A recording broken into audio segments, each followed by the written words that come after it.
نحمده ونصلي على رسوله الكريم أما بعد فأعوذ بالله من الشيطان الرجيم بسم الله الرحمن الرحيم رب اشرح لي صدري ويسر لي أمري واحلل عقدة من لساني يفقه قولي رب زدني علما اللهم فقهنا في الدين اللهم إنا نسألك حبك وحب من يحبك والعمل الذي يبلغنا حبك اللهم ارزقنا اخلاص الہی آمین۔ لیسن نمبر 283 سورۃ الممتحنہ آیت نمبر 1 سے لے کر 13 تک۔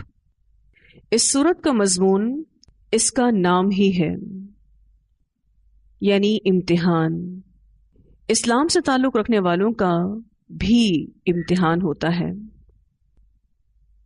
امتحان کا لفظ باب افتعال سے ہے۔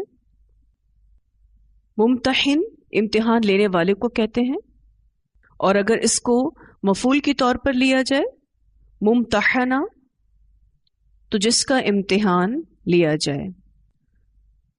یہ سورت صلح حدیبیہ اور فتح مکہ کے درمیانی عرصے میں نازل ہوئی۔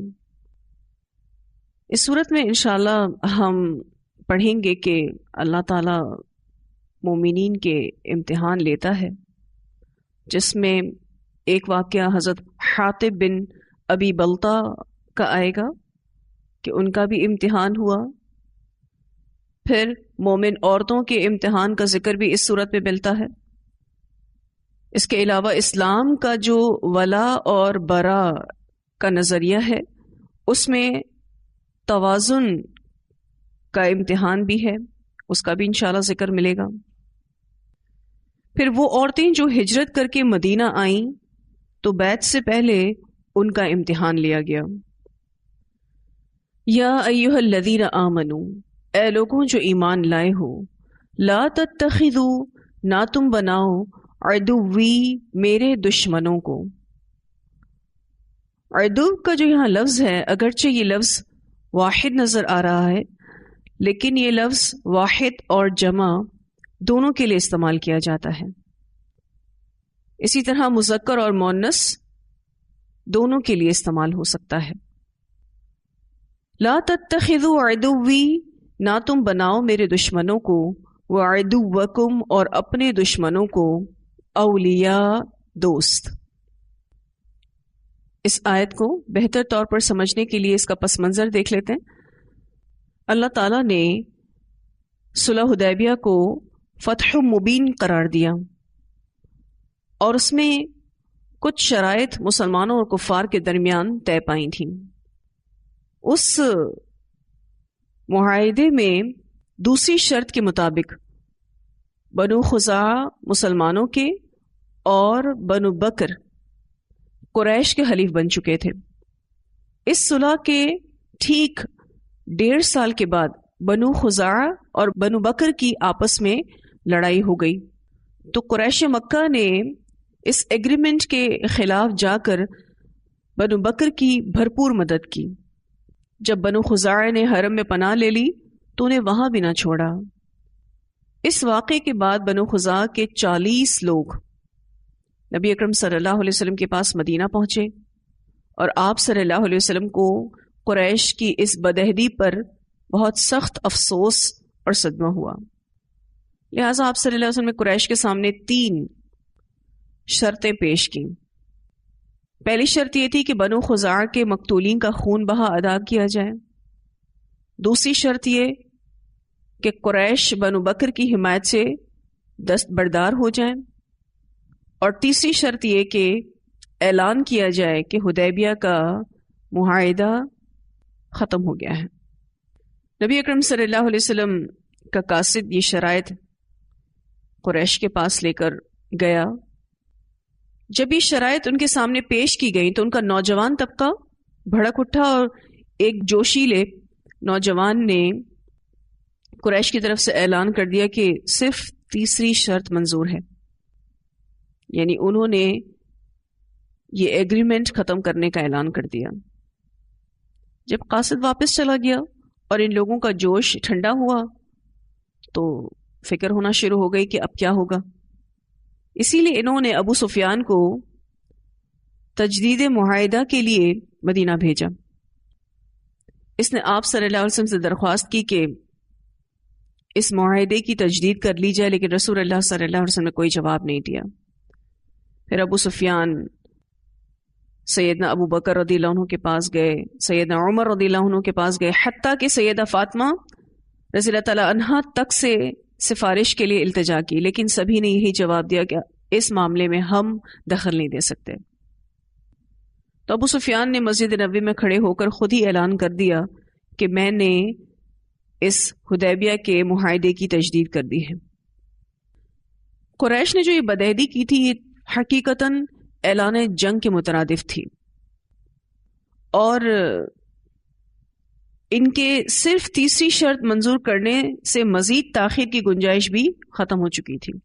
رسول اللہ صلی اللہ علیہ وسلم نے نہایت رازداری سے مکہ پر چڑھائی کی مہم کا آغاز کیا۔ حلیف قبائل کو بھی جو پیغامات بھیجے گئے اس میں بھی بڑی رازداری ملحوظ رکھی گئی کہ کسی کو پتہ نہ چلے کہ مسلمان مکہ کو فتح کرنے کی تیاریاں کر رہے ہیں۔ اور جس وقت یہ ابو سفیان نبی اکرم صلی اللہ علیہ وسلم کے پاس آئے تھے تو آپ اس مہم کا آغاز کر چکے تھے، لیکن اب تجدید معاہدہ کا وقت گزر چکا تھا، اس لیے رسول اللہ صلی اللہ علیہ وسلم نے کوئی جواب بھی نہیں دیا۔ آپ صلی اللہ علیہ وسلم نے جس قدر رازداری سے کام اس دفعہ لیا تھا اس سے پہلے کبھی نہیں لیا۔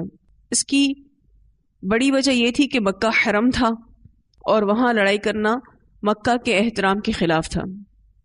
آپ صلی اللہ علیہ وسلم یہ چاہتے تھے کہ کفار مکہ کو خبر تک نہ ہو اور آپ ایک عظیم لشکر لے کر وہاں پہنچ جائیں، جس سے کفار مروب ہو کر مقابلے کی جرت ہی نہ کر سکیں۔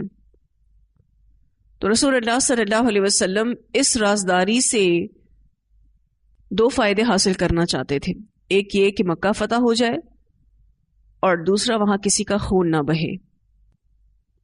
اب یہ انتہائی خفیہ معاملہ تھا اور مسلمانوں میں سے کچھ لوگوں کو اس کا علم تھا۔ اتفاق سے انہی دنوں مکہ سے ایک سارا نامی لونڈی آئی جو کہ عبد المطلب کی لونڈی تھی۔ لونڈی کے حالات بہت خستہ تھے، تو جو لوگ مکہ سے مدینہ ہجرت کر کے آ چکے تھے ان سے یہ کچھ مالی فائدہ حاصل کرنے کے لیے آئی تھی۔ آپ صلی اللہ علیہ وسلم نے اپنے خاندان کو ہدایت دی کہ اس سے اچھا سلوک کریں، لہٰذا اس لونڈی کو سواری، کپڑے اور کھانا اور مال دے کر اچھی طرح سے رخصت کیا گیا۔ انہی دنوں ایک نہایت سچے مسلمان حاطب ابن ابی بلطہ سے ایک فاش غلطی ہو گئی۔ ان کے بال بچے مکہ میں تھے، وہ چاہتے تھے کہ قریش کو اس راز سے خبردار کر دیں اور ان پر احسان کر دیں تاکہ وہ اس دوران اس احسان کو یاد رکھتے ہوئے ان کے بچوں کو کوئی نقصان نہ پہنچائیں۔ اب یہ جو لونڈی آئی تھی، حاطب نے اس راز کو قریش مکہ تک پہنچانے کے لیے اس عورت کی خدمات حاصل کی، ایک خط لکھا اور اس عورت کے حوالے کیا اور کہا کہ یہ سرداران قریش میں سے کسی کو بھی دے دینا، اور اس عورت کی اس خدمت کے عوض سے 10 دینار بھی دیے۔ اس طرح اس عورت کی حیثیت سیدنا حاطب رضی اللہ تعالیٰ عنہ کے قاصد کی بھی بن گئی۔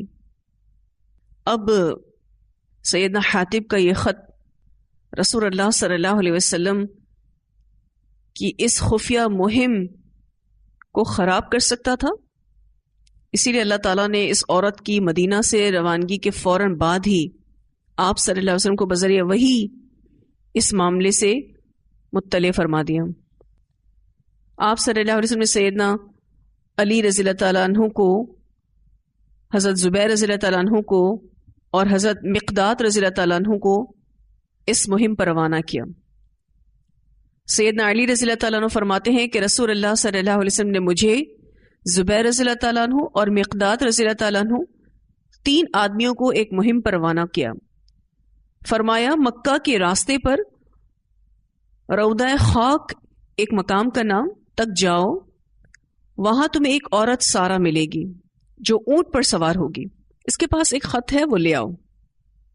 چنانچہ ہم تینوں گھوڑے دوڑاتے روضہ خاک پہنچ گئے۔ تو وہاں ہم ایک عورت ملی، ہم نے اس سے کہا کہ جو تمہارے پاس خط ہے وہ نکال دو. وہ کہنے لگی میرے پاس تو کوئی خط نہیں. ہم نے کہا نکال دو تو خیر ورنہ ہم تمہارے کپڑے اتار دیں گے. ایک طرح سے ڈرایا اس عورت کو. چنانچہ اس نے اپنے جوڑے میں سے وہ خط نکال کر ہمیں دیا. اب آپ دیکھیں اس نے چھپایا بھی کہاں تھا؟ اپنے بالوں کے اندر چھپایا تھا. اور ہم وہ خط آپ صلی اللہ علیہ وسلم کے پاس لے آئے. اس خط کا مضمون یہ تھا حاطب بن ابی بلطا کی طرف سے چند مشرکین مکہ کے نام، اور اس میں انہیں نبی اکرم صلی اللہ علیہ وسلم کے معاملے کی خبر دی گئی تھی. وہ معاملہ جو مکہ پر چڑھائی کا تھا اس کی خبر دی گئی تھی. نبی اکرم صلی اللہ علیہ وسلم نے حاطب کو بلایا اور پوچھا حاطب یہ کیا بات ہے، تم نے جنگی راز کیوں فاش کر دیا؟ حاطب نے عرض کیا یا رسول اللہ صلی اللہ علیہ وسلم میرے معاملے میں جلدی نہ کیجیے، یعنی میری بات سن لیجئے کہ میں نے یہ کیوں کیا. وہ کہتے ہیں کہ میں ایک ایسا آدمی ہوں جو اصل قریشی نہیں. آپ کے ساتھ جو دوسرے مہاجر ہیں وہ اصل قریشی ہیں. ان کے رشتہ دار قریش کے کافروں میں موجود ہیں جن کی وجہ سے ان کے گھر بار اور مال اور اسباب محفوظ رہتے ہیں. میں نے یہ سوچا کہ میرا ان سے کوئی نسبی رشتہ تو نہیں، تو میں ان پر کچھ احسان کر کے اپنا حق قائم کر دوں تاکہ وہ میرے رشتہ داروں کی حمایت کریں، یہ میرے بال بچوں کو کوئی نقصان نہ پہنچائیں. حاطب کہتے ہیں کہ میں نے یہ کام کفر یا اپنے دین سے پھر جانے کی بنا پر نہیں کیا، کیونکہ ایسا محسوس ہو رہا تھا کہ یہ کفر کر گئے ہیں یا مرتد ہو گئے ہیں. انہوں نے کہا میں نے کوئی کفر اور مرتد ہونے کی بنا پر یہ نہیں کیا. یہ سن کر نبی اکرم صلی اللہ علیہ وسلم نے مسلمانوں سے کہا کہ حاطب نے تم سے سچ سچ بات کہہ دی ہے. اب جو سیدنا عمر تھے وہ بہت زیادہ بے چین تھے. سیدنا عمر رضی اللہ عنہ کہنے لگے کہ یا رسول اللہ صلی اللہ علیہ وسلم مجھے اجازت دیجیے کہ میں اس کی گردن اڑا دوں. آپ صلی اللہ علیہ وسلم نے فرمایا دیکھو یہ جنگ بدر میں شریک تھا اور تمہیں معلوم نہیں کہ اللہ نے اہل بدر پر عرش معلا سے جھانکا، پھر فرمایا سوائے شرک کے تم جو بھی عمل کرو میں نے تمہیں بخش دیا. یعنی شرک اللہ تعالیٰ معاف نہیں کریں گے، باقی اللہ تعالیٰ نے اہل بدر کو معاف کر دیا. یہ پوری روایت بخاری میں آتی ہے. اب چونکہ انہوں نے یعنی حاطب نے مشرکین مکہ سے ایک طرح سے دوستی دکھائی تھی، تو اللہ تعالیٰ فرماتے ہیں یا ایھا الذین آمنو، اے لوگوں جو ایمان لائے ہو، لا تتخذوا، نہ تم بناؤ، عدوی میرے دشمنوں کو، وعدوکم اور اپنے دشمنوں کو، اولیاء دوست، تلقونا تم ڈالتے ہو، الیہم ان کی طرف، بالمودتی محبت کو، تم ان کی طرف محبت کا پیغام بھیجتے ہو. وقد حالانکہ تحقیق کفروا انہوں نے کفر کیا، یعنی انکار کیا، بما ساتھ اس کے جو جاءکم آیا تمہارے پاس، من الحق حق میں سے. حق سے مراد یہاں پر دین اسلام، قرآن اور رسول اللہ صلی اللہ علیہ وسلم کی تعلیمات. یہ کافر ہیں دین اسلام کے، یہ کافر ہیں قرآن کے اور رسول اللہ صلی اللہ علیہ وسلم کی تعلیمات کے. یخرجون الرسول، وہ نکالتے ہیں رسول کو صلی اللہ علیہ وسلم، انہوں نے رسول اللہ صلی اللہ علیہ وسلم کو نکالا. وَإِيَّاكُمْ اور تم کو بھی، ان تؤمنوا کہ تم ایمان لاتے ہو، باللہ اللہ پر، ربکم جو رب ہے تمہارا. تمہارے ایمان کی وجہ سے ان کافروں نے تمہیں مکہ سے نکال دیا. ان کنتم اگر ہو تم، خرجتم نکلے تم، جہادن جہاد کو، فی سبیلی میرے راستے میں، وابتغاء اور تلاش کرنے کو، مرضاتی میری رضا. تم اگر میرے راستے میں جہاد کے لیے نکلے ہو تو تمہیں ایسا نہیں کرنا چاہیے تھا. تسرون الیہم تم چھپا کر بھیجتے ہو ان کی طرف، بالمودہ محبت کو، یعنی تم ان سے اپنی خیر خواہی جتاتے ہو. وَأَنَا أَعْلَمُ حالانکہ میں خوب جانتا ہوں، بما اخفیتم ساتھ اس کے جو تم چھپاتے ہو، وما اعلنتم اور جو تم ظاہر کرتے ہو. اللہ ہر کسی کے چھپے اور ظاہر کو جانتا ہے. اور آپ دیکھیں کہ حاتب نے جو بہت خفیہ طریقے سے اس عورت کو خط دیا تھا، اللہ نے اس خفیہ عمل کو بھی نبی اکرم صلی اللہ علیہ وسلم کو بتا دیا. وَمَن يَفْعَلْهُ، اور جو کوئی کرے گا اس کو یعنی کافروں سے محبت کے اظہار کو، جو کوئی کافروں سے محبت کا اظہار کرے گا، منکم تم میں سے، فقد ضل سواء السبیل، تو تحقیق وہ بھٹک گیا سیدھے راستے سے. ایمان لا کر جو ایسا کرے تو پھر وہ بھٹک گیا. تو کافروں کو دوست نہیں بنانا، اس بارے میں ہم قرآن پاک کی اور بھی آیات پڑھ چکے ہیں، جیسا کہ سورہ النساء آیت نمبر 144 میں آتا ہے، یا ایھا الذین آمنوا لا تتخذوا الکافرین اولیاء من دون المؤمنین اتریدون ان تجعلوا للہ علیکم سلطانا مبینا. اے لوگوں جو ایمان لائے ہو، ایمان والوں کو چھوڑ کر کافروں کو دوست مت بناؤ. کیا تم چاہتے ہو کہ اللہ کے لیے اپنے خلاف ایک واضح حجت بنا لو؟ اسی طرح سورہ التوبہ آیت نمبر 23 اور 24 میں ہم نے پڑھا، یا ایھا الذین آمنوا لا تتخذوا آباءکم واخوانکم اولیاء ان استحبوا الکفر علی الایمان ومن یتولہم منکم فاولئک هم الظالمون. قل ان كان آباؤكم وأبناؤكم وإخوانكم وأزواجكم وعشيرتكم وأموال اقترفتموها وتجارة تخشون كسادها ومساكن ترضونها أحب إليكم من الله ورسوله وجهاد في سبيله فتربصوا حتى يأتي الله بأمره والله لا يهدي القوم الفاسقين. اے لوگوں جو ایمان لائے ہو، اپنے باپوں اور اپنے بھائیوں کو دوست نہ بناؤ اگر وہ ایمان کے مقابلے میں کفر سے محبت رکھیں، اور تم میں سے جو کوئی ان سے دوستی رکھے گا سو وہی لوگ ظالم ہیں. کہہ دیجئے اگر تمہارے باپ اور تمہارے بیٹے اور تمہارے بھائی اور تمہاری بیویاں اور تمہارا خاندان اور وہ اموال جو تم نے کمائے ہیں اور وہ تجارت جس کے ماند پڑنے پر تم ڈرتے ہو اور رہنے کے مکانات جنہیں تم پسند کرتے ہو تمہیں اللہ اور اس کے رسول اور اس کی راہ میں جہاد کرنے سے زیادہ محبوب ہیں تو انتظار کرو یہاں تک کہ اللہ اپنا حکم لے آئے، اور اللہ نافرمان لوگوں کو ہدایت نہیں دیتا. اسی طرح سے سورہ المائدہ آیت نمبر 51 میں آتا ہے، یا ایھا الذین آمنوا لا تتخذوا اليہود والنصارى اولیاء بعضهم اولیاء بعض ومن یتولہم منکم فإنہ منہم.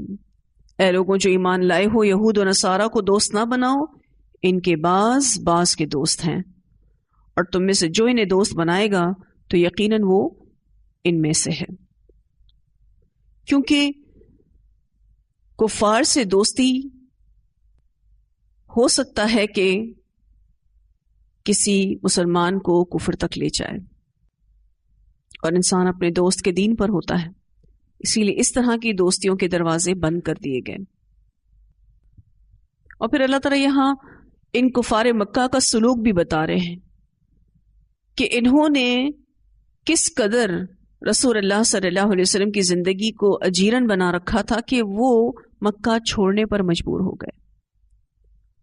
مسلمانوں کی زندگی کو اجیرن بنا رکھا تھا کہ وہ مسلمان ہجرت کرنے پر مجبور ہو گئے، اور تم ان سے یہ سلوک کرتے ہو کہ جنگی راز کو فاش کر ڈالتے ہو. اگر یہ جنگی راز فاش ہو جاتا تو لازمی تھا کہ کفار نے کوئی نہ کوئی اپنی حفاظت کا انتظام کر لینا تھا، اور یہ بھی ممکن تھا کہ مکہ کی سرزمین پر دو بڑے بڑے لشکر آمنے سامنے ہو جاتے،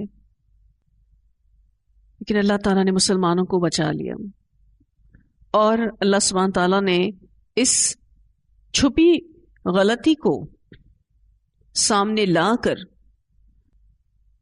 مسلمانوں کی تائید کی. اس آیت میں نبی اکرم صلی اللہ علیہ وسلم کی رسالت کی صداقت کی دلیل بھی موجود ہے کہ آپ صلی اللہ علیہ وسلم سچے رسول ہیں، تبھی اللہ تعالیٰ نے ان کو بذریعہ وحی اس بات سے آگاہ کر دیا۔ اب حضرت حاتب جو تھے وہ اپنی غلطی پر شرمندہ تھے اور انہوں نے اس بات سے رجوع بھی کر لیا کہ وہ غلط تھے۔ اس سے یہ بات پتہ چلتی ہے کہ اگر کوئی سچا مسلمان کوئی بہت بڑی بھی غلطی کر لے، لیکن اگر وہ معافی مانگ لے تو اللہ تعالیٰ اس کو معاف کر دیتے ہیں، لیکن جو اپنی اس طرح کی غلطیوں پر ڈٹا رہے تو اللہ تعالیٰ فرماتے وَمَن يَفْعَلْهُ مِنْكُمْ فَقَدْ ضَلَّ سَوَاءَ السَّبِيلِ إِن يَثْقَفُوكُمْ، اگر وہ قابو پا جائیں تم پر۔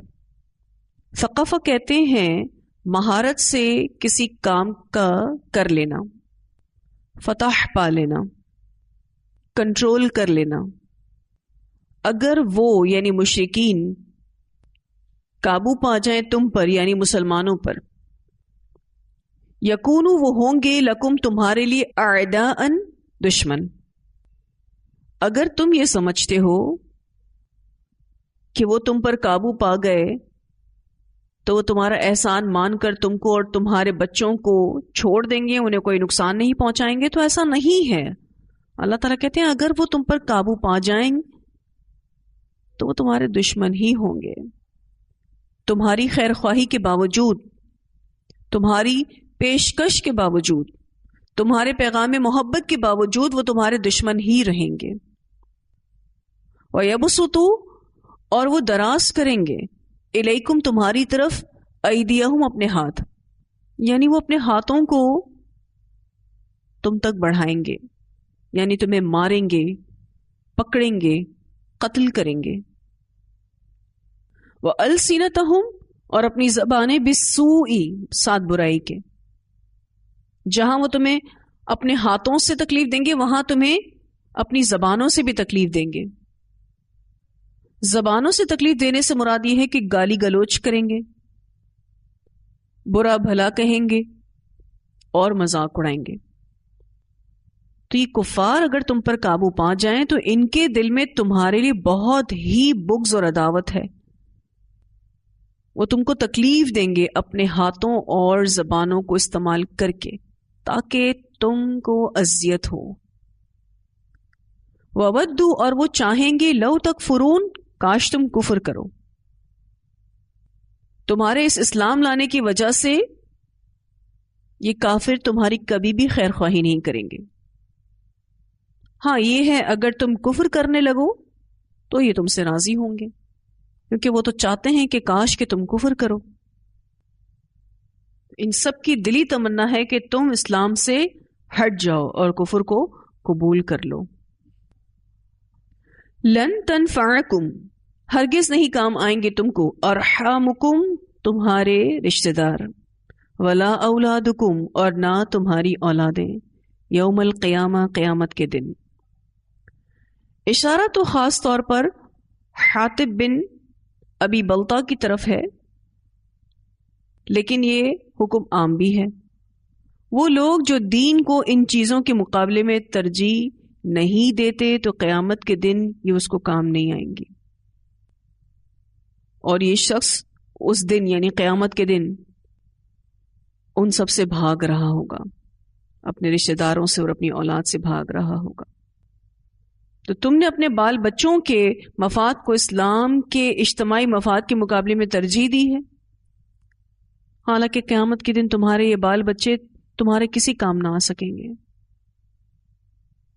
جن بچوں کی خاطر تم نے اتنی بڑی غلطی کی ہے، وہ بچے تمہیں کیا اللہ سے بچائیں گے؟ اولاد کے معاملے میں انسان بڑا جذباتی ہوتا ہے، رشتہ داروں کے معاملے میں بھی انسان بڑا ہی جذباتی ہوتا ہے۔ جیسے کہ والدین مثلا اگر وہ کچھ غلط کہیں تو انسان کچھ نہیں کہہ سکتا ان کو، تو رشتہ داری بھی نبھانی ہے اور دین پر بھی چلنا ہے۔ کتنا سخت امتحان ہے، کیونکہ کسی مخلوق کی اطاعت نہیں کی جا سکتی خالق کی نافرمانی کے معاملے میں. یفصل بینکم، وہ فیصلہ کرے گا تمہارے درمیان، جدائی ڈال دے گا تم میں. کل قیامت کے دن اللہ رب العزت فیصلہ کرے گا سبھی کے درمیان، اور ان فیصلوں کے یہ بھی نتائج نکل سکتے ہیں کہ آپس میں جو دنیا میں رشتہ دار تھے وہ کل قیامت کے دن ہمیشہ ہمیشہ کے لیے جدا ہو جائیں. واللہ بما تعملون بصیر، اور اللہ ساتھ اس کے جو تم عمل کرتے ہو دیکھنے والا ہے. اب یہ گھر والے یعنی رشتہ دار، اور اس میں خاص الخاص اولاد، جن کی خوشیوں کی خاطر لوگ اللہ کو ناراض کرتے ہیں، اللہ تعالیٰ نے یہاں پر واضح طور پر بتا دیا کہ کل قیامت کے دن کوئی کام نہیں آئے گا. اصل میں ہوتا یہ ہے کہ جب ہم دین سیکھنے لگتے ہیں تو ہمارے اندر عمل کرنے کا شوق پیدا ہوتا ہے، لیکن جب ہم اپنے گھروں میں لوٹتے ہیں اور وہاں اس کے برعکس ماحول دیکھتے ہیں تو ہمارے اندر ایک کشمکش چل رہی ہوتی ہے. ایسے میں رشتہ داری کو بھی نبھانا اور دین پر بھی چلنا ایک سخت امتحان ہوتا ہے، اور گھر والوں کو ساتھ لے کر چلنے کا ہمارا دین سکھاتا ہے. ہم کو چھوڑ نہیں سکتے. ہم یہ بھی نہیں کہہ سکتے کہ ان کے راستے الگ اور ہمارے راستے الگ، ان کا جو دل چاہے وہ کریں اور ہمارا جو دل چاہے گا ہم کریں گے. ایسا نہیں ہو سکتا. ہمیں اپنے رشتہ داروں کو ساتھ لے کر چلنا ہے، اپنے بچوں کو ساتھ لے کر چلنا ہے، اور بچوں کو اور گھر والوں کو کوئی بڑے بڑے درس نہیں دیے جا سکتے. تھوڑا تھوڑا تھوڑا کر کے بتانا ہوگا. اور اس سفر میں آپ کو کچھ چیزیں بہت زیادہ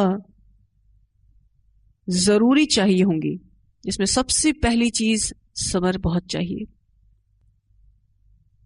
دوسری اہم ترین چیز محبت چاہیے، کیونکہ گھر والوں سے ویسے ہمیں بڑی محبت ہوتی ہے، پھر ان سے جو بھی بات کی جائے دین کو لے کر بڑی محبت کے ساتھ کی جائے.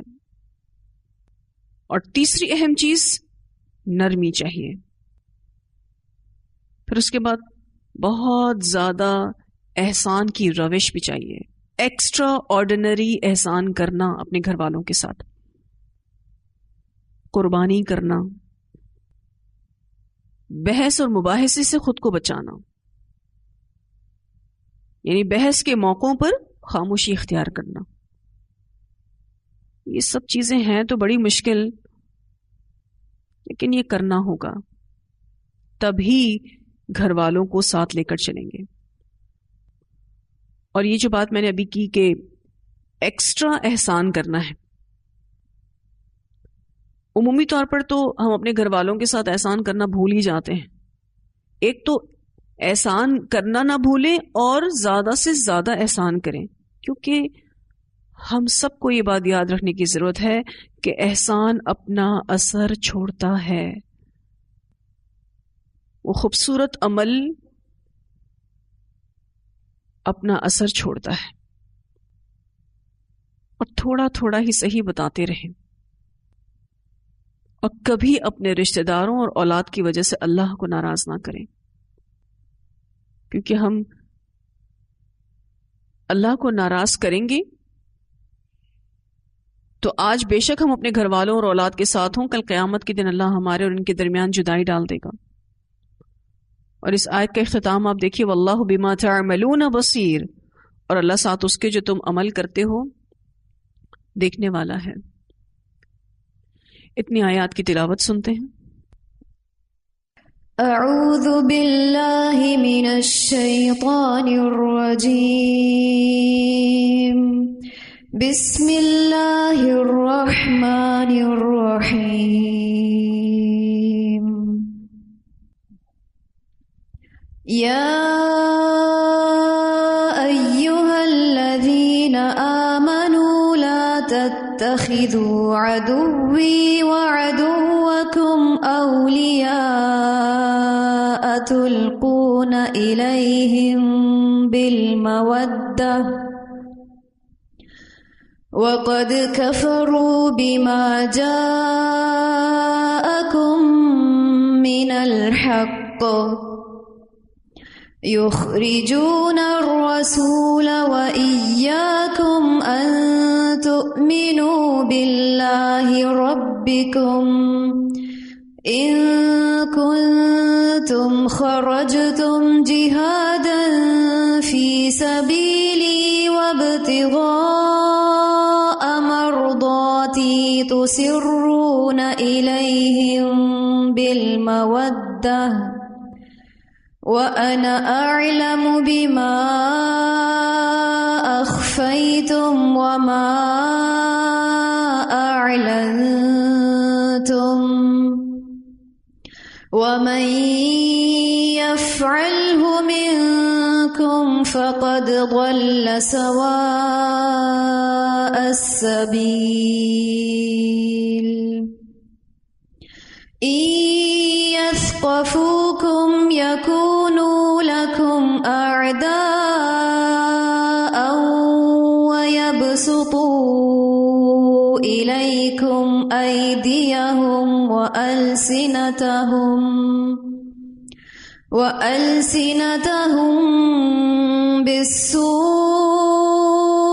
وودوا لو تكفرون لن تنفعكم أرحامكم ولا أولادكم يوم القيامة يفصل بينكم والله بما تعملون بصير.